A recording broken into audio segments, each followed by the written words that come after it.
داشتیم. بسم الله الرحمن الرحیم ولا حول ولا قوة الا بالله العلی العظیم. الحمد لله رب العالمین و صلی الله علی محمد و آله الطاهرین. بحث ما در اون جایی بوده تقسیم بندی کردیم، جایی که در واقع قانون با فقه با هم تقابل دارند و مخالفت پیدا میکنند. گفتیم که سه قسم پیدا میکنه. اونجایی که بین اون عملی که در واقع قانونی که مخالف شریعته با مکلفیش ارتباطی نداره، قانونی که مبتلا به مکلف نیست، محل ابتلا مکلف نیست، اون قسم اول که تزاحمی پیش نمیاد. قسم دوم اونجایی بود که قانون محل ابتلاع مکلف هست، اما یک راه چاره‌ای داره، یک راه در رویی داره و می شود مثلا مکلف شغلشو عوض بکنه، مکلف محل زندگیشو عوض بکنه، بالاخره یه جوری این تقابل رو از بین ببره. یه مندوحه‌ای داره، راه چاره‌ای داره که این دو قسم رو صحبت کردیم. قسمی که الان صحبت هست اونجایی که در واقع تزاحم مستقر وجود داره و قابل حل نیست و مندوحه‌ای، راه چاره‌ای چیزی نداره که بتونه مکلف از این تزاحم فرار بکنه. در واقع تزاحم مستقره و نمیشه این تزاحم رو از بین برد. در اینجا ما در واقع ببینیم که چه باید کرد. لذا ما گفتیم که ما لا توجد المکلف فیه مندوحه، جایی که مکلفیش راه چاره‌ای نداره. هذه الحاله هی حالت وقوع التزاحم المستقر بین الواجبین. این حالت حالتیه که تزاحم مستقر، یعنی تزاحمی که از بین نمیره، نمیشه این تزاحم رو از بین برد. اونجایی که راه چاره داره، خب طرف شغلش رو عوض میکنه، محل سکونتش رو عوض میکنه، یه چاره‌ای میاندیشه این تزاحم رو از بین میبره. نه مخالف قانون عمل کرده باشه، نه مخالف فتوا عمل کرده باشه. اما جایی که تزاحم مستقره، نمیشه این رو از بین برد، راه چاره‌ای نداره، اونجا چه باید کرد؟ این حالت در واقع جای محل بحث ماست. خب بین دوتا واجب با هم تزاحم مستقر پیش میاد. اون دوتا واجب چیان؟ و هما الالتزام الواجب بالاحکام المدنیه و الالتزام الواجب بالاحکام شرعیه. قبلا در فصل اول و دوم ثابت کردیم که التزام و عمل به قانون و احکام مدنی در هر کشوری که انسان در او حضور داره و در او فعالیت میکنه و زندگی میکنه واجب است. این یک واجب. از اون طرف هم که التزام و عمل به احکام شرعیه واجب است. خب بین این دوتا واجب وقتی که تزاحم مستقر پیش بیاد، اینجا چی کار باید کرد؟ فلیرجع فیها الی مرجحات باب تزاحم. باید بریم سراغ مرجعات باب تزاحم، ببینیم اونجا و یجب ان نقایسهما. باید ما این دو تا التزام الواجب رو، التزام واجب نسبت به احکام مدنی و قانون و التزام واجب نسبت به احکام شرعی، اینا رو با هم مقایسه بکنیم. یجب ان نقایسهما لتمییز الراجح من المرجوح. ببینیم کدوم راجحه کدوم مرجوحه. خب ما طبیعتاً بایستی به راجح عمل بکنیم، راجح رو مقدم بکنیم بر مرجوح. خب پس ما باید اینا رو با هم دیگه مقایسه بکنیم. وقتی میریم در باب مقایسه میبینیم قبلا هم این دو تا در واقع مقایسه مبتنی بر اون چیزایی که ما در فصل اول و دوم صحبت کردیم. در فصل اول گفتیم احکام مدنی و قوانین جای مخالفتش که آدرس دادیم کجای جزوه هست دیگه، در صفحه 6 جزوه، که گفتیم مخالفتش باید در خود قانون ذکر شده باشه.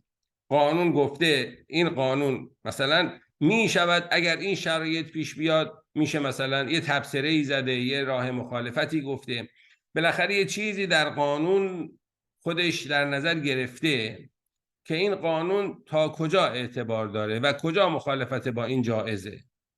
در احکام شرعی هم همینطور.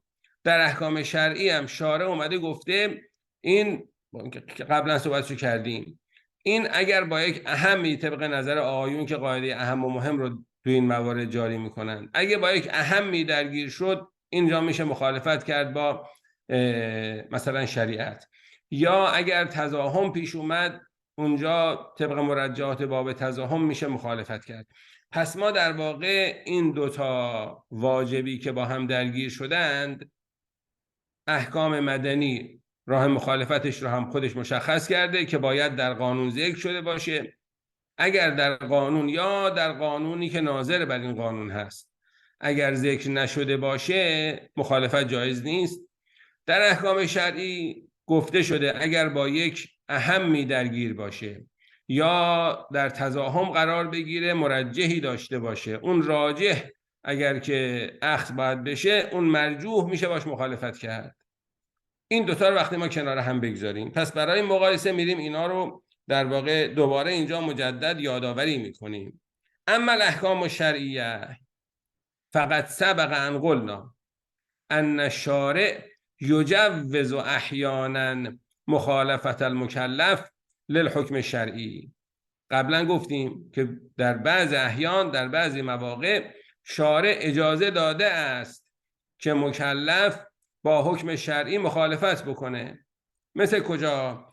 که کون حکم، در واقع حکم شرعی، مرجوحاً به مرجحات باب تزاحم، مثل جایی که حکم شرعی با به واسطه مرجحات باب تزاحم مرجوح واقع شده باشه. اذا تزاحم الحکمان ولم تکن مندوحه، در جایی که دو حکم شرعی با هم دیگه تزاحم پیدا بکنه و مندوحه و راه چاره‌ای در کار نباشه، حتما باید با یکی از این دو حکم مخالفت کرد. شارع اجازه داده با اون حکم مرجوح مخالفت بشه و اون حکم راجح در واقع بهش اخذ بشه. که مسئله صلات فی الارض المغصوبه، مثل مسئله نماز در زمین غصبی که قبلا گفتیم، که اونجا بالاخره این شخص باید نماز بخواند. یک واجب نماز خواندنه، یک واجب در زمین غصبی تصرف نکردنه. خب اینا اگه بخواد نماز بخونه، باید دستشو رو زمین غصبی بذاره، سرشو رو زمین غصبی بذاره، پاشو رو زمین غصبی، زانوهاشو حالا بگیم کف باش که دیگه وایساده سر زمین غصبی، باید تصرف در غصب بکنه، سر زانوشو برای سجده رو زمین بذاره، کف دستشو بذاره، صورتشو، پیشونیشو بذاره، بالاخره تصرف در غصب باید بکنه. هیچ راه چاره‌ای هم برفرض نداره. خب اینجا میاد مرجح باب تزاحم میاد، میگه که مثلا چه باید کرد.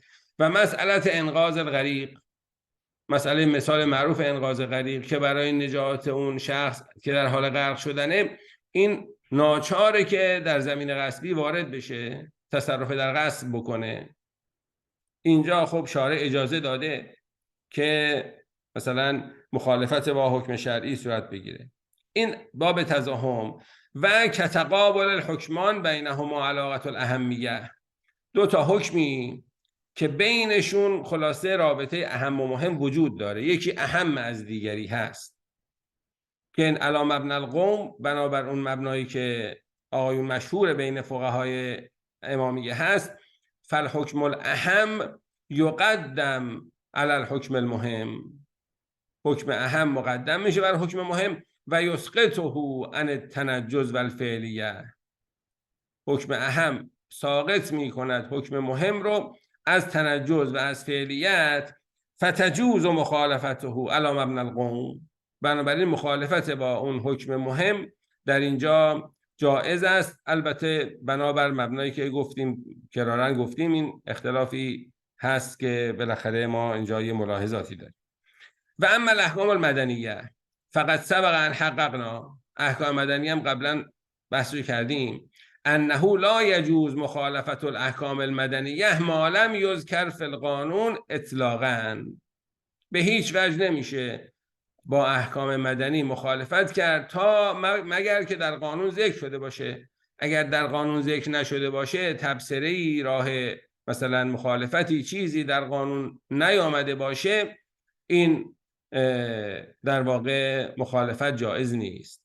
فإن کان جواز المخالفت احیانا و فی بعض الظروف مذکورا فی نفس الحکم او غیره ان ناظر الیه فهو و الا فلا.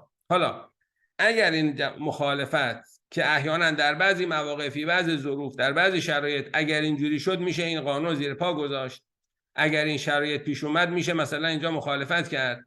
اگر یه همچین چیزی در خود حکم یا در غیری که ناظر بر اینه، مثلا در قانون دیگری گفته باشه همه این قوانین رو میشود در اگر شرایط پیش اومد مخالفت کرد، اگر کسی در این حالت واقع شد میتونه اینجا قانون رو مخالفت بکنه و اجازه داره که مخالفت بکنه.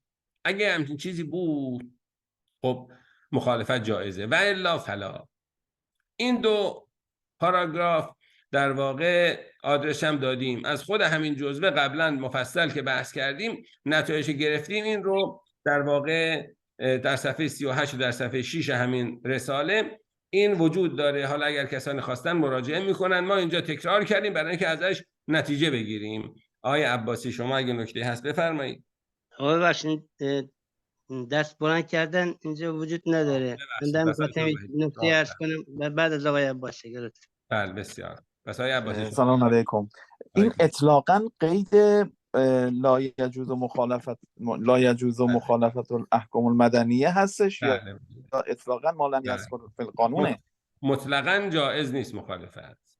میدونم هم از جهت قانونی هم از جهت احکام مدنی. بله دیگه، یعنی در واقع شرعاً اگر کسی اومد و با اون بحثایی که داشتیم دیگه واجب میشه بهش التزام به قانون و به هیچ وجه، اطلاقاً به معنی که به هیچ وجه این در واقع جایز نیست مخالفت، مگر اینکه تو قانون اجازه داده شده باشه. اطلاقاً به این. جناب آقای صباح الدین شما بفرمایید. بله سلام علیکم. خب دو نکته می‌خواستم عرض کنم، ولی اینا ممکن من خوب متوجه نشده باشم، اگر تکرار کنید من خوشحال میشم. نکته اول احکام مدنی، مخالفت احکام مدنی. ما در فصل اول و دوم که بحث شد اونجا واجب بودن یا ملزم بودن به احکام مدنی، یعنی که گفتم واجبه در صورتی است که مخالف شریعت نباشه.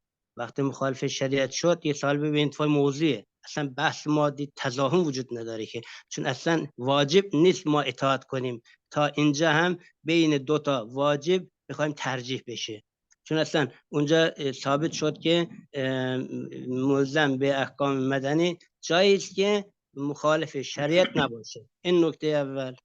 پس اینجا اصلا ما تقابل وجود نداره که اصلا از اول از موضوع بس خارجه.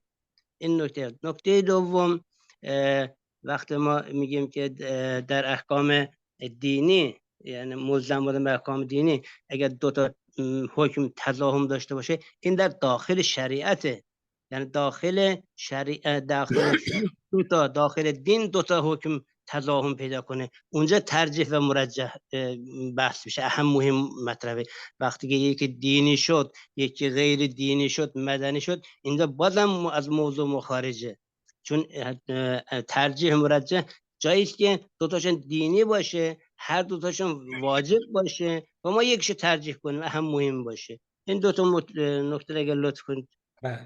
خیلی خوب. ببینید ما اومدیم در واقع با اون بحثی که در فصل اول داشتیم که رو احکام مدنی تو فصل اول بحث کردیم دیگه. تو فصل اول اومدیم التزام به احکام مدنی رو، درست احکام مدنی خصوصا در کشورهای غیر اسلامی که اصلا کاری به شریعت اسلام ندارن، میشینن توی مجلس بر اساس مسائلی که در نظر میگیرن برای مشکلات جامعه قوانینی جعل میکنن. اما منی که دارم ویزای اینجا رو میگیرم، دارم اقامت اینجا رو میگیرم، دارم پاسپورت اینجا رو میگیرم، بالاخره دارم قراردادی با دولت اینجا میبندم که در ضمن این قرارداد شرط شده این که من به قانون اینجا عمل بکنم. ما از این باب اومدیم پای شریعت رو وسط کشیدیم، یعنی گفتیم من دارم به شرط ضمن عقد بر خودم واجب میکنم التزام به قانون اینجا. درسته اصل قانون اینجا قانون شرعی نیست، از دین گرفته نشده، نشستن نمایندگان پارلمان بر اساس مسائلی که در نظر گرفتن قوانین اینجا تصویب کردن. اما وقتی من اومدم با این قرارداد با دولت اینجا قرارداد بستم، برش ویزا گرفتم، اقامت گرفتم، پاسپورت گرفتم، هرچی یه شرطی ضمن عقد شده، من بر خودم واجب شده دیگه التزام به اینجا. خب پس اصل قوانین اینجا با این شرط ضمن عقد، یا بگیم با حق الناسی که اینجا اگر من مخالفت بکنم از اون راه هم ما این رو نگفته بودیم، ولی بعضی آقایون گفتن خب این از راه حق الناس هم میشه اینجا اینو الزام و اثبات کرد. علی حال بر من واجب شد عمل به قانون در کشوری که ازش ویزا گرفتم، ازش اقامت گرفتم، دارم در زندگی میکنم. پس اینجا پای شرع اومد، پس شده واجب شرعی. پس التزام به احکام مدنی شده که واجب شرعی. خب حالا این واجب شرعی با اون واجب شرعی که عمل به احکام دینیه، پس دو تا واجب شرعیه، پس میاد تو محدوده شریعت. اینا با هم تزاحم پیدا کردن، در محدوده شریعت دو واجب شرعی با هم تزاحم پیدا کردن. حالا متعلق اون واجب شرعی التزام به احکام مدنی خودش متعلق شرعی نیست، اون متعلقش یه چیز عرفیه که تو پارلمان تصویب شده، ولی این واجب یه واجب شرعیه. این دوتا واجب شرعی با هم دیگه تزاحم پیدا کردن، پس میاد تو محدوده شریعت راجع بهش صحبت میکنه. اما اون که شما نکته اول فرمودید که این التزام وقتی هست که قانون مخالف شرع نباشه، خب شما چه شرطی با ضمن عقد قراردادتون با دولت وقتی خواستید ویزا بگیرید یا اقامت بگیرید اونجا چه شرطی گذاشتید؟ شرط کردید که من به قوانین خلاف شریعت اینجا ملتزم نیستم، فقط شرط ضمن عقد من شامل قرارداد قوانین موافق شریعت میشه. چنین شرطی که نذاشتید.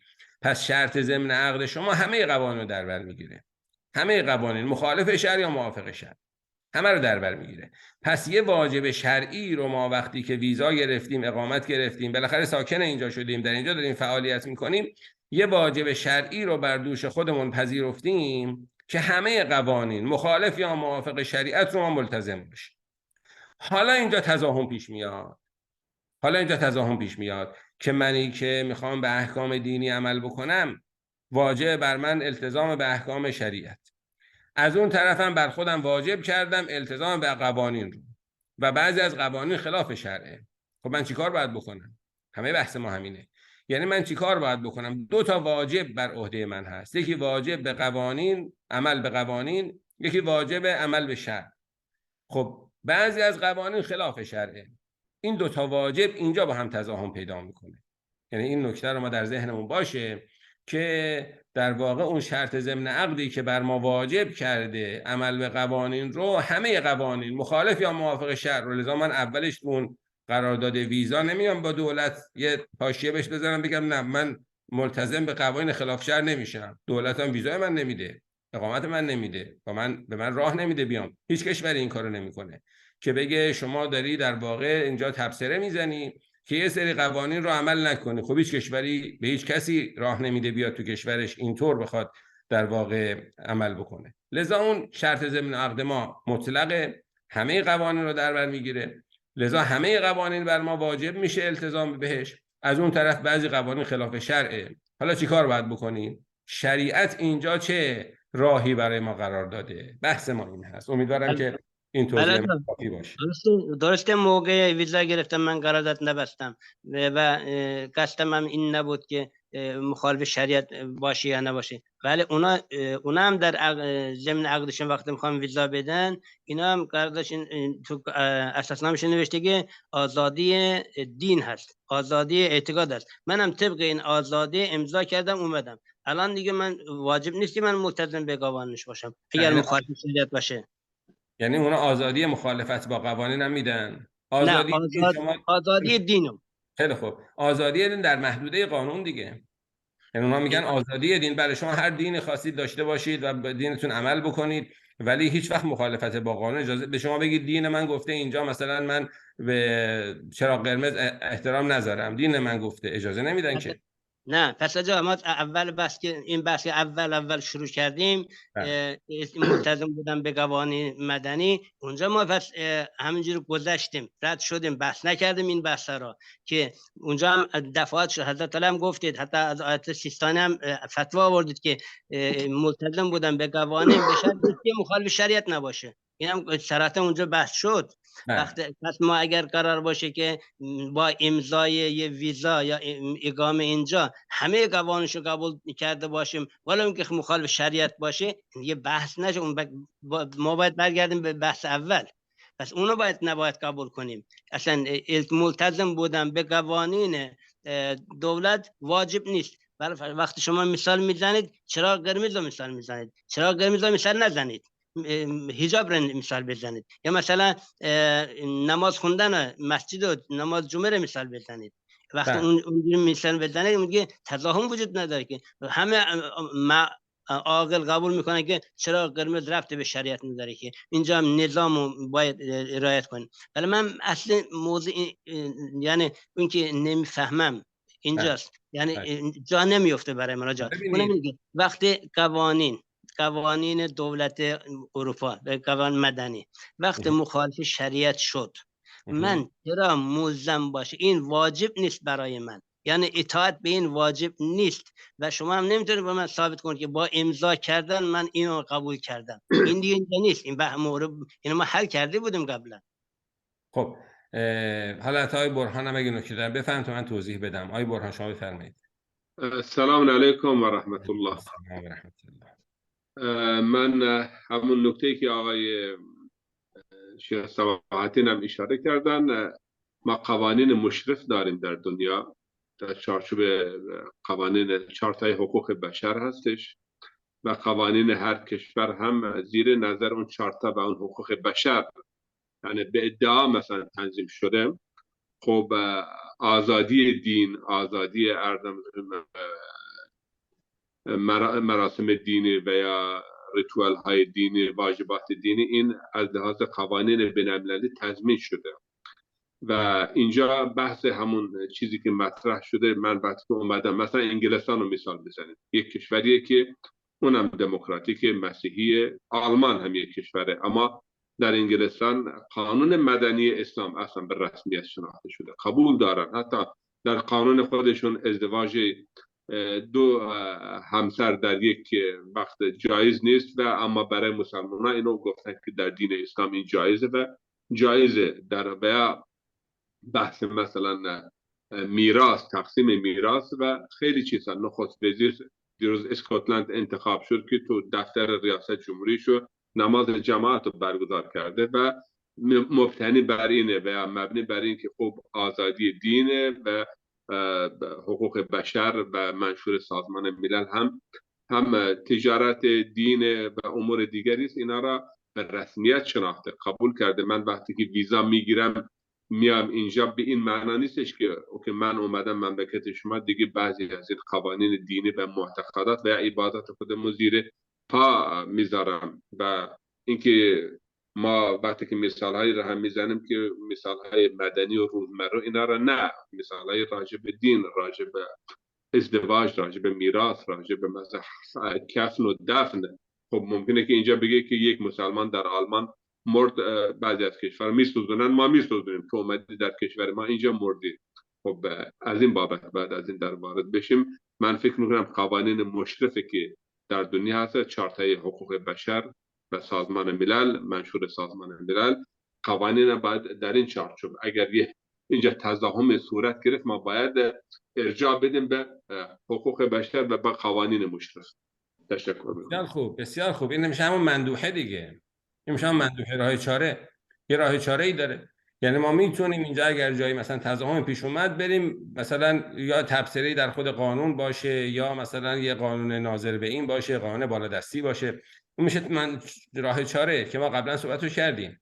اگه راه چاره باشه واجب اون راه چاره رو ما در واقع استفاده بکنیم، نه خلاف قانون شده باشه نه خلاف شرع شده باشه.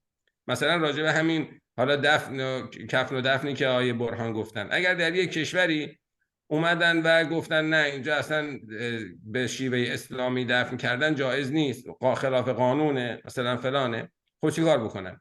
من اینجا بیام تخلف از قانون بکنم بگم دین من اینو گفته، یا نه بیام یه راه چاره ای فکر بکنم یه مثلا جنازه رو بردم برم کشور اسلامی دفن بکنم؟ اون مندوحه اینه دیگه. بگم آقا جون نمیذارید اینجا به طریق اسلامی جنازه رو دفن بکنیم، اجازه بدید من جنازه رو ببرم توی کشور اسلامی دفن بکنم، خب باید این کار رو بکنی، واجب میشه این کار. یعنی اگر مندوحه‌ای در کار باشه واجب میشه اون مندوحه، یا الله قانونی، قانون بالادستی، قانون مثلا سازمان مللی بیام در واقع اینجا یه مجوز باید بالاخره مجوز قانونی درست بکنم براش، مجوز قانونی بگیرم جنازه رو بر اساس قانون سازمان ملل مثلا اینجا اسلامی دفن کنم، یا جنازه رو بردارم ببرم کشور اسلامی به طریق اسلامی دفن کنم. یعنی بالاخره اگه راه چاره‌ای داشته باشه واجب است، ما صحبت قبلیمون این بود، واجبه که اون راه چاره رو من در پیش بگیرم که نه خلاف شرع مرتکب شده باشم نه خلاف قانون. ترجمه فرمایید. مسئله اینه به هر حال التزام به قانون واجبه. شما این رو به لحاظ فنی در واقع کاملا با این فنی بحث می‌کنیم. هست آیت الله آزمایی سیستانی هم فرمودن بله، شون گفتن که التزام به قانون واجب است مگر در قوانین خلاف شرع. خب قانون خلاف شرع چیکار باید بکنم؟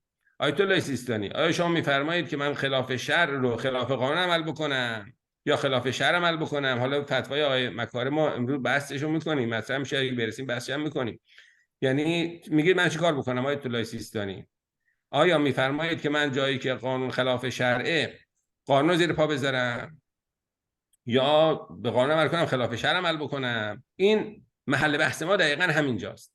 جایی که قانون خلاف شرعه که گفتیم اگر راه چاره‌ای داره واجبه اون راه چاره رو من پیش بگیرم، نه تخلف از قانون کرده باشم نه تخلف از شرع کرده باشم، اون راه چاره رو پیش بگیرم، مثلا جنازه ببرم تو کشور اسلامی دفن بکنم یا به هر طریق. به هر حال اگر راه چاره‌ای داره باید واجب است که من طبق اون راه چاره عمل بکنم، چون التزام به قانون طبق اون چه گفتیم واجبه، التزام به شریعت هم که واجبه. جایی که با هم تزاحم پیدا کرد چه باید کرد؟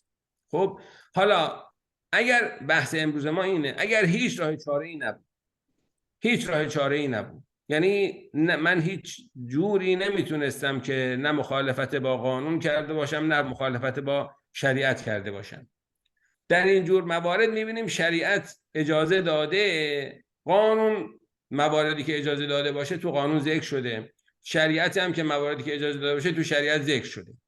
خب توی شریعت گفته شده اگر او اولا از این باشه طبق قانون اهم و مهم، قاعده اهم و مهم، او اهم از این باشه. حالا مثالش از آیه مکارم میخونیم امروز که میبینید که با اینکه مندوحه داره دانشجویی که دختریه که میخواد بره دانشگاه درس بخونه، میتونه درس هم نخونه، کسی بهش نمیگه تو خیابون بی حجاب باش، ولی این شما میخواد بره درس بخونه اونجا اجازه حجاب داشتن نمیدن. آیت الله مکارم گفته میتونه در اونجا تا دم دانشگاه رو با حجاب بره، تو دانشگاه رو بی حجاب باشه، بعد وقتی میاد از دم در دوباره حجاب سرش کنه بیاد بیرون. خب این میتونه درس هم نخونه، مندوحه داره میتونه درس نخونه، ولی میبینید که آقایون این چنین فتوا دادن. یعنی در واقع جایی که با همدیگه درگیر میشه التزام به احکام مدنی با التزام به احکام شرعی با هم درگیر میشه، بحث ما در جایی که راه چاره نداشته باشه. میبینید مثلا آیت الله مکارم جایی که راه چاره داره هم میاد قاعده اهم و مهم اجرا میکنه، میگه درس خوندن اهم از درس نخوندنه، بنابراین با اینکه میشه درس نخوند، با اینکه مندوحه داره، ولی اون چون اهمه اونو شما اخذ بکنید و برید حجاب بردارید به مقداری که لازمه و درس بخونید. خب پس میبینید این چیزایی که تو فقه ما هست و حرف جدیدی ما نمیزنیم اینجا، چیزایی که هست طبقش فتوا هم داده شده. بنابراین جایی که راه چاره‌ای نباشه دو تا در واقع واجب شرعی، یکی واجب شرعی التزام به قانون که طبق شرط ضمن عقد بر خودمون واجب کردیم و یکی التزام به احکام شرعی که دیگه خیلی مسلمه وجوبش. اینها با هم دیگه درگیر شدن چه باید کرد؟ وقتی ما این دو تا رو بررسی میکنیم احکام مدنی و احکام شرعی رو به این نتیجه میرسیم که و ما نحن فیه، برگردیم سر بحث خودمون، و ما نحن فیه من موارد المخالفه مع الاحکام المدنیه غیر المجازه لعدم ذکر جوازها فی نفس الحکم او غیره الناظر الیه. چون فرض اینه راه چاره ای نداره. اگر این در واقع از مواردی باشه که تو قانون ذکر شده باشه که اینجا میشه مخالف قانون عمل کرد، خب خودش میشه راه چاره دیگه، میشه مندوحه. فرض در جایی که تو قانون ذکر نشده این مورد از موارد جواز مخالفت. خب نه در خود حکم نه در احکام دیگر مدنی که ناظر به این باشه. فرض اینه که هیچ راه چاره ای نداره، پس از لحاظ قانونی هیچ راه چاره نداره. لأن عدم المندوحه مفروض مسئله اینه که اینجا راه چاره ای نداره. بنابراین فلا محاله یرجح الالتزام بالاحکام المدنیه علی الالتزام بالاحکام الشرعیه و یقدم علیها. اینجا در اینجور موارد احکام مدنی مقدم بر احکام شرعی میشه. باز هر دوش در واقع التزام به احکام، نه احکام مدنی و احکام شرعی. التزام که یه حکم واجب شرعیه، وجوب التزام به احکام مدنی، این واجب مقدم میشه بر اون واجب التزام به احکام شرعی. فیجوز مخالفت الاحکام الشرعیه حینئذ. خب حالش مثل چیه؟ این دوتا وجوب گفتیم حالش مثل اون زمانیه که من وارد مسجد شدم، مسجد نجسه و الان من تا زمانی که نمازم بخواد قضا بشه 3 ساعت 4 ساعت وقت دارم. الان این دوتا واجب با هم درگیر شده، وجوب ازاله نجاست از مسجد و وجوب صلات. خب وجوب ازاله نجاست از مسجد فوریه، یعنی میگه حق نداری رو به تأخیر بندازی. وجوب فوری اینه دیگه، یادتونه بحث فور و تراخی توی اصول. وجوب ازاله نجاست از مسجد فوری، یعنی میگه حق نداری رو تأخیر بندازی، باید فوراً انجام بدیم. ولی وجوب صلات تراخی داره، میتونی تأخیر بندازی، میتونی تا 3-4 ساعت دیگه به تأخیر بندازی.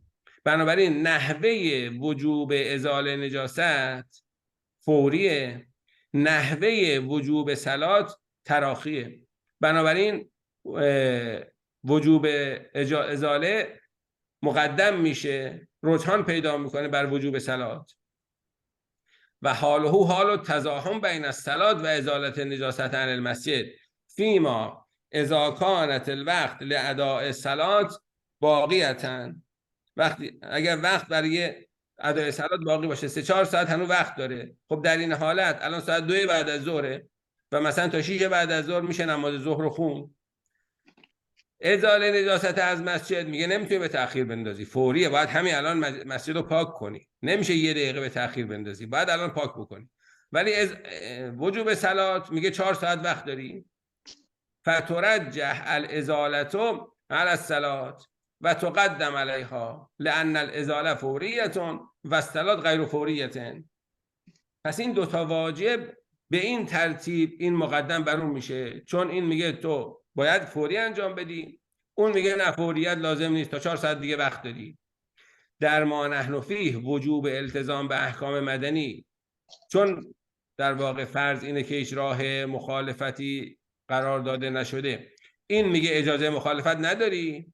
وجوب التزام به احکام مدنی، وجوب التزام به احکام شرعی میگه چرا اجازه مخالفت داری؟ اگر اون مثلا اولویت پیدا کرد، اگر اون اهمیت پیدا کرد، اگر چی اجازه، خود شرع داره به ما اجازه مخالفت میده.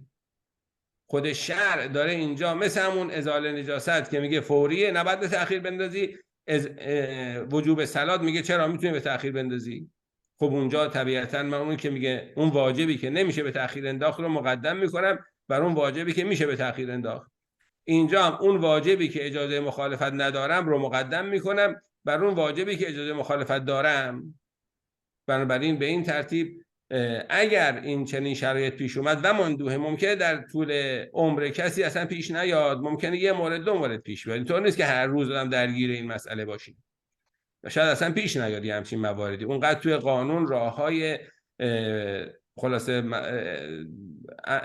رعایت احکام دینی و اینها تنظیم شده باشه که اصلا پیش نیاد همچین موردی. ولی اگر برفرض اگر یه همچین موردی پیش آمد و هیچ راه چاره‌ای نبود، نمیشد با شغل عوض کردن، نمیشد با محل زندگی عوض کردن، نمیشد با هیچ چیزی این رو من حلش بکنم، اینجا این مسئله در واقع به این ترتیب قابل حله. بنابر قاعده باب تزاحم.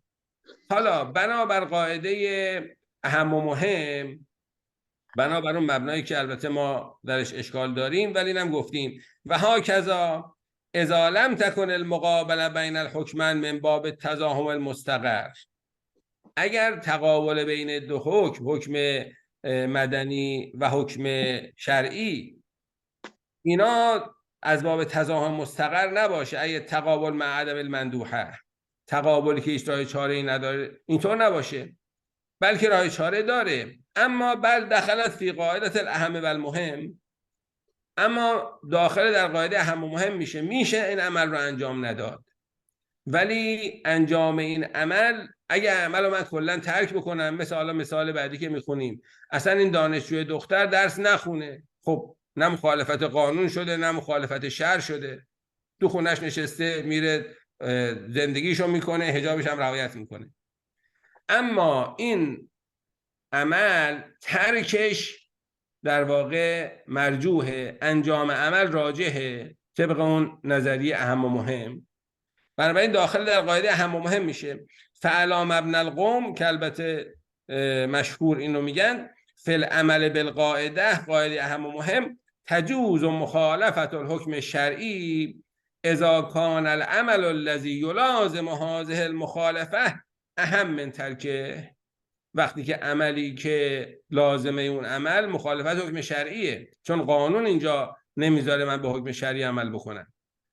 انجام این عمل اگر اهم از ترکش باشه، میتونم ترکش بکنم، نه قانون مخالفت کرده باشم نه شریعت مخالفت کرده باشم. اما انجام این عمل که طبق قانون مخالف شرع من باید عمل بکنم، اگر اهم باشه، آقایون طبق قاعده اهم و مهم میان میگن این عمل رو انجام بده، مخالف حکم شرعی هم مرتکب بشو، اما این کار اهمی رو بالاخره انتخاب کردی. اینم طبق مبنای قوم که البته ما درش مناقشه داریم که حالا توی توضیح فتوای آیت الله مکارم این رو بیشتر توضیح خواهیم داد. حالا اگر آقایون تا اینجا مطلبی دارن بفرمایید تا بعد وارد فرع فقهی فتوای آیت الله مکارم بشیم. یا ببخشید من چون نمیتونم از گوشی حرف بزنم، نمیتونم دست بالا کنم. وقت گرچه حالا این خیلی تزاحم هم نیست، اما این است که مثلا یه نفر کار میکند یک جایی که در اونجا غذا سرو میشه، در ضمن غذا مثلا مشروبات الکلی هم سرو میشه، وقتی اگر بخواد مشروبات الکلی رو ببره دستی مردم بده یا فرض کن رو میز بگذاره برای اینکه مردم استفاده کنه، یا تو با دوچرخه در خونه مردم ببرد، اینا خب این حرمت داره. از اون طرف همین خطوی هم چه کشور کار میکنه، این جزء کارشه، یه مقدار کارش حلاله که غذاهای سبزیجات است و گوشت گاو است و اینا اشکال ندارد، اما اون قسمتی که به اینا برمیخورد این حکمش چجوری میشه؟ شغلشو عوض کنه. جان؟ شغلشو عوض کنه، بری یه شغل دیگه انتخاب کنه. خب بله همین، خب شغل دیگه هم مشکل داره دیگه، یعنی همینا رو از من زیاد پرسیدم، منم حرف شما رو گفتم که شغلتون عوض کنین، یکی ده عوض کرده، یکی دیگه گفته کارگیرمون نمیاد ما همین انجام میدیم، نمیدونم چیکار کنم. نه خب همون، اگر که در واقع شرعاً اینجوریه که دیگه مضطره، یعنی در واقع اگر که این کار رو رها بکنه دیگه کاری پیش نمیاد، زندگیش مختل میشه، دیگه کار دیگه پیدا نمیکنه، اگه واقعا همچین حالتی باشه، من بعید میدونم، حداقل تو آلمان که اینطوری نیست، این میتونه بره جاب سنتر اونجا معرفی بکنه و تا کار پیدا کنه، حقوق بیکاری بگیره و بالاخره میشه مدیریتش کرد. ولی اگر واقعا این چنین باشه، شرعاً بینه و بین الله این چنین باشه که زندگیش متوقف بر این کاره، خب اینجا ظاهرا آقایون اجازه میدن دیگه، ولی شدنی نیست، در واقع این بعیده. یعنی تا به اضطرار نخورده بره شغل عوض کنه، اگر به اضطرار خورد اون وقت بله اگر اضطرار باشه دیگه به حالت اضطرار اکل میته میشه دیگه. جناب سایدی شما بفرمایید. السلام علیکم، تقبل الله طاعاتكم. استغفركم الله. شيخنا الجليل، في ما يتعلق بتشخيص المهم والأهم، هل يراعى في الأهمية مصلحة الدين أم مصلحة الفرد؟ ولماذا قرروا أن تقدم مصلحة الفرد على مصلحة الدين؟ في هذا المجال. بله، حالا البته ما خودمون که حالا اشاره میکنیم تو در واقع تبیین حکم آیت الله مکارم اشاره میکنیم مبنای خود ما این نیست. یعنی ما معتقدیم که فقط جایی میشود مخالفت حکم شرعی کرد تو قاعده اهم و مهم که اون حکمی که واجبی که متوقف بر این هست از مواردی که بشه لا یرضی الشارع به ترکه، یعنی شارع راضی به ترکش نیست، که اون فقط حفظ جان. ولی در بقیه موارد بله، یعنی در واقع اگر بخواد اینطور گل و گشاد باشه که هر جا اهم و مهم بکنن و با مهم مخالفت بکنن به واسطه اهمی که در کار هست، این خب خیلی دیگه بابش خیلی گل و گشاد میشه. این حالا مبسوط این قضیه رو اگه شما علاقه‌مند باشید تو اون کتابی که کتاب خدمتتون هست اونجا مفصل ما اینو بحث کردیم و نظرت آقایون آوردیم، ادله قاعده اهم و مهم، و اونجا اشکال کردیم که اگر این قاعده رو ما بخوایم بپذیریم این دیگه خیلی مشکلات به دنبال خواهد داشت. احسنتم، شکرا. جناب آقای برهان شما بفرمایید. مطلبی که الان اشاره کردن شیخنا العزیز آقای برادر عزیزمون افغان، این مسئله متنابه و خیلی هم از ما پرسیده میشه. یک نفر دو نفر نیست، یعنی هزاران بچه مسلمان در هتل‌ها دارن کار میکنن و در آلدی، در لیدل، در این فروشگاه های خیلی بزرگ، در پمپ بنزین ها، اینو که کارشو عوض کن و یا چاره حل و راه حل اون نمیتونه بشه، همه کارشون عوض کنن کجا برن.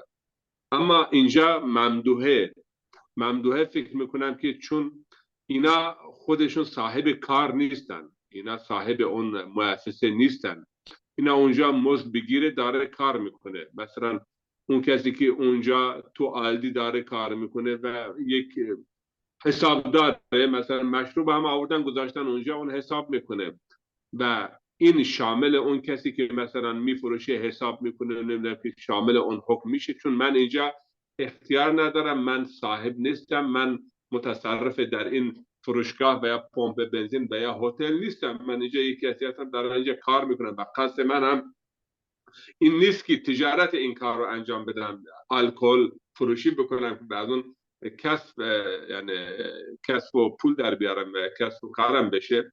من اینجا یک به عنوان یک کارمند، ممدوحه اینه که ملکیت اینجا مطرح میشه، من مالک نیستم و تصرفی هم در اینجا ندارم و در خرید و فروش اینجا هیچ گونه اختیاری، لذا فکر میکنم که هیچ گونه مسئولیت مترتب بر اون کسی که داره آلدی، لیدل و یا هتل کار میکنه میگن که خب بذار تو یخچال اونم ببر اونجا، اون مشروب هم بذار، خودش صاحب کار نیست و خودش صاحب اختیار نیست. از این در اگه وارد بشیم بهتر نیست؟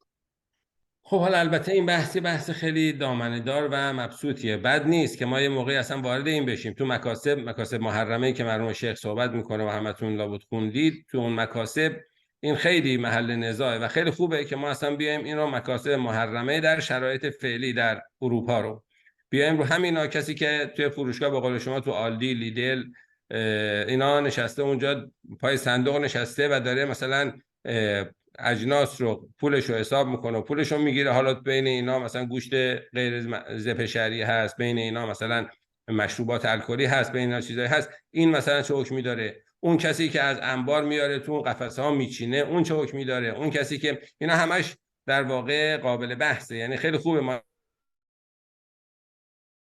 این بحث رو کلا مکاسب محرمه توی وضعیتی که کدوم یا چه حکمی داره، کدوم حرامه، کدوم شکایت کنه، این حالا بحث ما اینجا البته بحث مکاسب نیست دیگه، اینجا به طور کلی داریم صحبت میکنیم. اگر مندوحه‌ای دار اما خلاف اینجا شر زیر پا گذاشته میشه. مثلا اگه بگیم اون کسی که فروخته، اون کسی که چیده، اون کسی که درست کرده، همه اینا مثلا جهنمی هستن.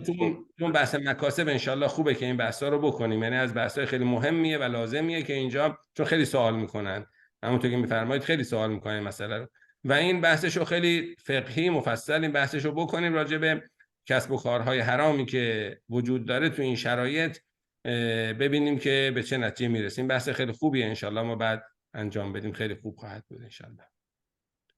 بعد جناب آقای دیمیستانی شما بفرمایید. خیلی ممنون حاج آقا، تقبل الله الطاعات. اینجا و حاله حال التزاحم بین الصلاة و ازالة النجاسة عن المسجد. این قیاس التزاحم بین الصلاة و از یک طرف و ازالة نجاسه طرف دیگه، با قیاسش با تعارض بین حکم شرعی و حکم مدنی که قیاس، حالا اگر من میدونم قیاس یا نه یکم اشکالات داره. اما اگر ما باز کردیم، اگر باز شد به تقدیم حکم مدنی بر حکم شرعی در موارد تعارض، پس اینقدر اشکالات پیش میاد بین مسلمانان و جامعه اسلامی، مخصوصا در کشورهای غرب نشین، مسلمانان غرب نشین. اگر قرار شد تقدیم حکم مدنی به حکم شرعی. ببینید تمام شد آیدی ببینید اون که ما گفتیم این حالش حال تزاحم بین صلات و ازالت، از این جهت که وجوب صلات وجوب متراخیه، وجوب ازاله نجاست از مسجد وجوب فوریه. خب در واقع این دوتا وجوب، یکیش واجبه به نحوی که من حق به تأخیر انداختن رو ندارم ازاله نجاست، یکیش واجبه به نحوی که من حق تأخیر انداختن رو دارم وجوب صلات. خب هنوز وسط وقت، تا آخر وقت زمان دارم، 3-4 ساعت وقت دارم. بنابراین این دوتا واجب، یکیش اجازه تأخیر انداختن رو نمیده، یکیش اجازه تأخیر انداختن رو میده. خب اینجا اونی که اجازه تأخیر انداختن نمیده، اونو من باید واجبه که اونو من انجام بدم، بعدش اونی که اجازه تأخیر انداختن رو میده انجام بدم. در وجوب التزام به احکام مدنی و وجوب التزام به احکام شرعی، در اونجایی که چاره‌ای نباشه، مندوحه‌ای نباشه، یعنی احکام مدنی تبصره‌ای نخورده باشه، راه مخالفتی در حد حکم یا قانون ناظر به این قانون وضع نشده باشه، قرار داده نشده باشه، اون میشه وجوبی که اجازه مخالفت ندارم. احکام شرعی میشه وجوبی که اجازه مخالفت دارم. خب مثل همون اون وجوبی که اجازه تأخیر انداختن نداشتم، وجوبی که اجازه تأخیر داشتم. اینجا وجوبی که اجازه مخالفت ندارم، وجوبی که اجازه مخالفت دارم. خب طبیعتا اون مقدم بر این میشه. این حالت مشابهتش به این جهت بود که خود این دوتا وجوب نشون میده کدوم باید مقدم بر کدوم بشه. نیومدیم توی اون جایی که، چون میدونید توی ازاله نجاست از مسجد و صلات اگر وقت تنگ باشه، یعنی جوری باشه که اگر من بخوام الان اول ازاله نجاست از مسجد رو انجام بدم نماز قضا میشه. خب اونجا میگن نماز مقدم بر ازاله نجاسته، با اینکه ازاله نجاست فوریه ولی نماز قضا میشه، ازاله نجاست قضا نمیشه. مثلا اونجا که ما اونو نخواستیم واردش بشیم چون قدری سخت میشه اونجا در واقع اولویت سنجی کردن. ولی اینجا که الان من برای نماز 4 ساعت وقت دارم ولی برای ازاله نجاست هیچ وقتی ندارم چون فوریه، بنابراین اینجا مقدم میشه ازاله نجاست بر صلات. در اینجا هم وجوب التزام به قانون راه مخالفتی نداره، وجوب التزام به احکام شرعی خود شارع مخالفتش رو در مواردی جایز کرده، بنابراین اینجا مشابه اون در واقع عمل میکنیم. جناب آقای منظورم اون بین نماز و ازالت نجاسه دو حکم شرعی، خب شرع اجازه میدن که یکی از ایشون تقدیم کنی، اما بین حکم شرعی و حکم مدنی شرع قبول نمیکنه تقدیم حکم مدنی بر شرعی. احسن. لذا من عرض کردم دیگه در جواب آقای شیخ صباح الدین گفتم این دوتا وجوب شرعی، این دوتا وجوب با هم درگیر شده. متعلق یکی از این وجوب ها احکام مدنیه، متعلق یکی از این وجوب ها احکام شرعیه. ولی این دوتا وجوب التزام به احکام مدنی، وجوب التزام به احکام شرعی، این دوتا وجوب با هم درگیر شده. والله خود احکام مدنی و احکام شرعی اونا نمیشه با هم دیگه تو دایره شریعت نیست که بخوایم مقایسه کنیم. ولی این دوتا وجوب التزام به احکام مدنی، وجوب التزام به احکام شرعی، این دوتا واجب مثل وجوب ازاله نجاست و وجوب صلات که متعلق یکی ازاله نجاسته، متعلق یکی صلاته، ولی این دوتا واجب با هم درگیر شد. اینجا متعلق یکی از این وجوب ها احکام مدنی، التزام به احکام مدنیه، متعلق یکی از این وجوب ها التزام به احکام شرعیه. ولی این دوتا وجوب، دوتا واجب، عمل به این دوتا وجوب با هم دیگه درگیر شده، تضاهم پیدا کرده، لذا میاد در دایره شریعت روش بحث میشه. جناب آقای مبارز بفرمایید. سلام آجاد. در مثال نماز و ازاله نجاست از مسجد، اونجا تضاهم نیست، به خاطر ای که خود شما فرمودین که یکی نماز وجود وقتش موسعه و وجوب فوری برای ازاله نجاسته. خب در اینجا این تضاهم نیست. عقلم بگه که اول باید به اصطلاح مسجد ازاله بکنه، بعد نماز را بخونه، برای ای که به اصطلاح نماز فوت نمیشه. او در جایی به اصطلاح پیش می این مثال که وقت مضیق شه. اگر وقت مضیق شد دیگه صلات موثر نیست. و نمو فوریتی که در ازاله نجاست همون فوریت هم آمده در سر نماز آمده. اینال مکلف مجبور یکی از اینها رو باید ازش دست برداره، یکی رو انجام بده. و در مثال بهتر این بود به نظر من که شما انقاذ غریق را با ازاله نجاست از مسجد بیارید. که شما فکر بکنین که در داخل یک مسجد کنارش حوضه، بچه به اصطلاح افتاده داره غرق میشه و از طرف دیگر هم به اصطلاح داخل مسجد نجسه. هر دو فوریت داره. در اینجا باید مکلف باید یکی از اینها رو بگیره، کدام مقدم بشه. خیلی خوب. اونم البته اون صلات و ازاله نجاست که وقت نمازم باقی باشه بازم تضاهم به این معنی که دو تا واجبی هست که این شخص نمیتونه به هر دو واجب عمل بکنه، مجبور یکی از این دو واجب رو الان ترک بکنه. که اونجا میگیم که مسجد رو پاک بکنه، نماز رو ترک بکنه. لذا آقایون میانی بحثم تو اصول میکنن که امر به شیء مقتضی نهی از ضدش هست یا نه. یعنی الان وقتی من 3 ساعت 4 ساعت به قضا شدن نماز باقی مونده، ساعت 2 بعد از ظهر میرم تو مسجد، میبینم مسجد نجس شده، اگه من به جای ازاله نجاست از مسجد نماز خوندم، آیا این نماز من قبول هست یا قبول نیست؟ آقایون میگن که بنابر مبنایی که هست که الان اون امری که من دارم امر ازل نجاست عن المسجد دیگه، امر صلات انگار از عهده من فعلا ساقط شده. پس اگر من ازل نجاست از مسجد، امر به شی مقتضی نهی از ضدشه. یعنی میگه تو دیگه نه بشین، نه بخواب، نه بازی بکن، نه نماز بخون، نه همش منهی عنه میشه. چون الان امر ازاله نجاست از مسجد همون منهی عنه میشه. پس نماز میشه عبادت منهی عنه، نهی شده، گفته شده نماز نخون، برو مسجد رو پاک کن، نماز نخون. پس اگه من نماز خوندم یه عبادت منهی عنه انجام دادم، پس اینجا میشه نهی از عبادت که مقتضی فساد عبادته، پس نماز من قبول نیست، فاسده. ببین تا کجا کار پیش میره. یعنی در واقع اون اسبابی که تضاهم شد، من نمیتونم هم نماز بخونم هم مسجد رو پاک بکنم، یکیشو باید انجام بدم. حالا اگر اومدم وقت باقیه، اون تضاهم همینه دیگه، که آیا من نمازی که الان بخونم به جای اینکه مسجد رو پاک بکنم باشم نمازم بخونم، آیا این نماز قبوله یا قبول نیست؟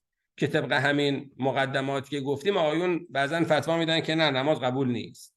لذا این تضاهم اونجا هم هست. بله، تضاهم وقتی هم که به قول شما انقاذ غریق با نماز با هم درگیر باشه، دو تا واجب فوری با هم دیگه درگیر باشه، یا در انتهای وقت باشه که نماز یه وقت برای ادا نداره و ازاله نجاست هم که فوریه. اینا همش موارد مصادیق مختلف باب تضاهم دیگه همش اینا.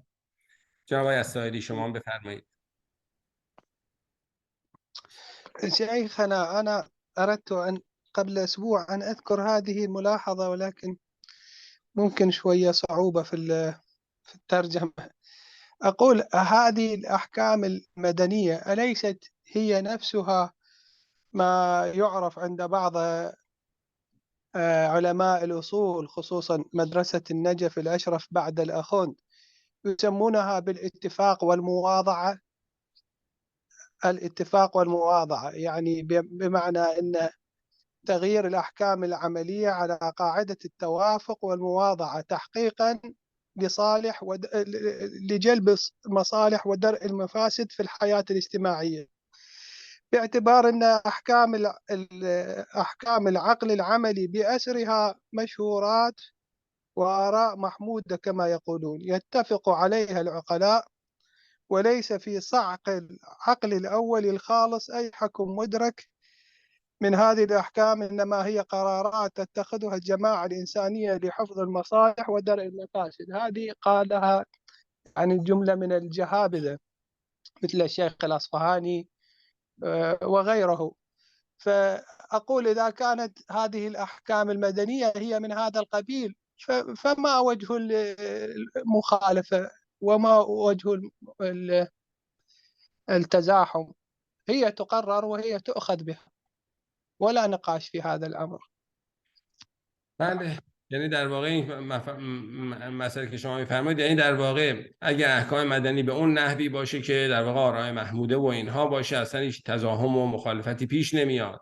فرض ما در اینه که اگر جایی حکمی باشه، مثل حالا مثالی که حالا چون دیگه فتوای آقای مکارم رو هم هفته بعد دیگه واردش میشیم، یه همچین قانونی گذاشتن که خانم هایی که میخوان تو دانشگاه درس بخونن، میخوان تو دانشگاه وارد بشن، اینا نمیتونن حجاب داشته باشن، حجاب شرعی رو رعایت بکنن. این دیگه جزء اون آرای محموده و اینها هم که نیستش که، ولی یه قانونه، یه قانون گذاشتن. حالا اینجا چه باید کرد؟ اینجا این دختر خانمی که دختر خانم مسلمانی که میخواد درس بخونه و بعد به جامعهش خدمت بکنه، بعد مثلا توی پیشرفت جامعهش نقش داشته باشه فلان اینها، این آیا چه بکنه؟ میشه اینجا حجابش رو برداره و درسش رو بخونه یا نمیشه؟ این از مواردیه که خب پیش میاد، یعنی تزاحمی ممکنه پیش بیاد. میگم خیلی نادره، ولی خب حالا ممکنه یه همچین مواردی پیش بیاد توی کشوری اصلا ممنوع بشه نماز خوندن. فرض بکنیم نماز خوندن ممنوع بشه، بگن کسی حق نداره نماز بخونه، خودش چی کار بکنه؟ این شخص آیا نمازشو ترک بکنه یا از این کشور پاشه بره کشور دیگه که بتونه نمازشو بخونه و عبادتشو بکنه، عمل دینیشو انجام بده، یا يعني چیکار؟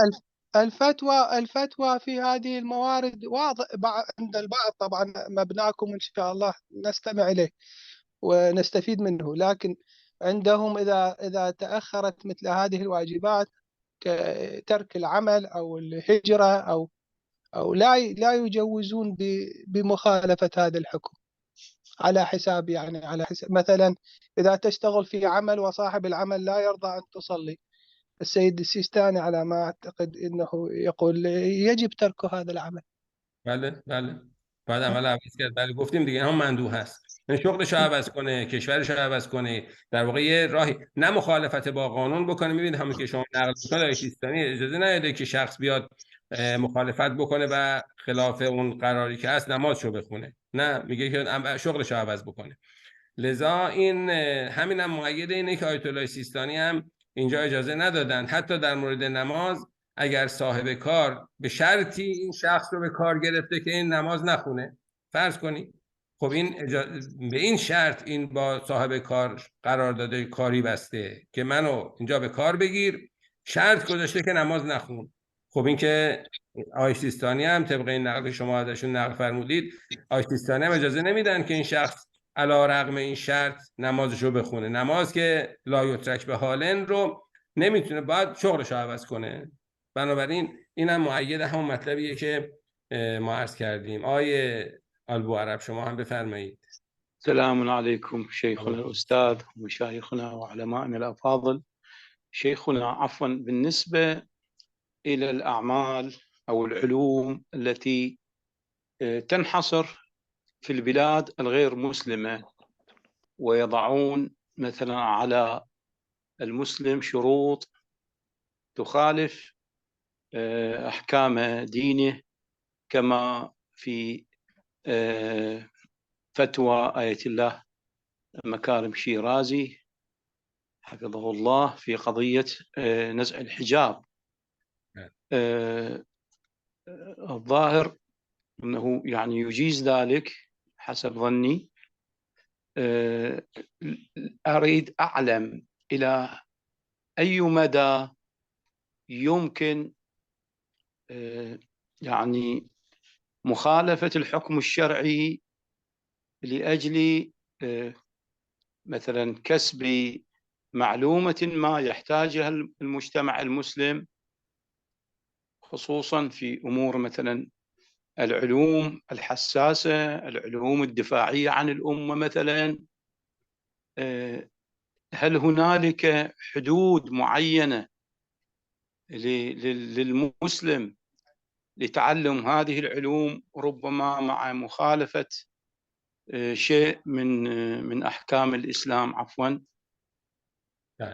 هل هنالك حدود معينة يعني تكون هي الملاك في الدخول في هذا العلم مثلا، أو عدم الدخول، الوصول إلى هذه المعلومة أو عدم الوصول؟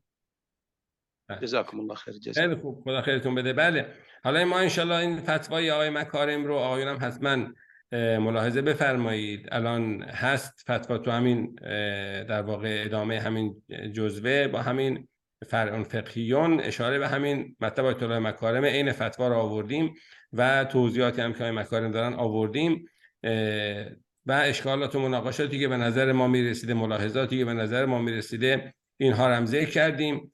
طبق مبنای مشهور در قاعده اهم و مهم، نتیجهش همین میشه که آیت الله مکارم فرمودند که این بایستی در واقع اینجا اهمیت پیدا میکنه و حجاب رو بذاری کنار و فلان اینا و همینطور تا هر جایی که بخواد. اما اون طبق اون مبنایی که ما داریم در قاعده اهم و مهم، فقط جایی شارع اجازه مخالفت با حکم شرعی رو داده، در جایی که مندوه هم هست میشه این کارو نکنه، میشه اصلا درس رو رها بکنه، درس مندوه هم داره. اما با وجود مندوحه شارع اجازه مخالفت با حکم شرعی رو داده در جایی که در واقع پای جان انسان در کار باشه و لذا در مورد علوم هم علوم مختلف میشه. یه علمی هست که این علم رو اگه این شخص یاد نگیره بعد جان خودش یا جان دیگری در خطر میفته، نمیشه از طریق دیگری این جان انسانها رو حفظ کرد. مثلا این توی کشوری زندگی میکنه، وضعیت آب و هوا اونجا خیلی بده، هیچ پزشکی حاضر نمیشه بیاد اونجا و اونجا مردم برای سلامتی نیاز به پزشک دارن. خب این بایستی بره علم پزشکی رو یاد بگیره که بتونه به جان، چون هیچ کس دیگه حاضر نمیشه بیاد اونجا، هیچ راه دیگه نداره. این حرفا، این شرایط اگر پیش اومد، حالا این ان شاء الله همه آقایون این 2-3 صفحه انتهای جزوه رو که بحث فتوای آقای مکارم هست و ملاحظات و مناقشاتی که ما درش داشتیم، این رو حتما برای هفته بعد آقایون ملاحظه بفرمایند که هفته بعد ان شاء الله بیشتر بحث ما متمرکز بر این فتوای آیت الله مکارم و ملاحظاتی که نسبت بهش هست خواهد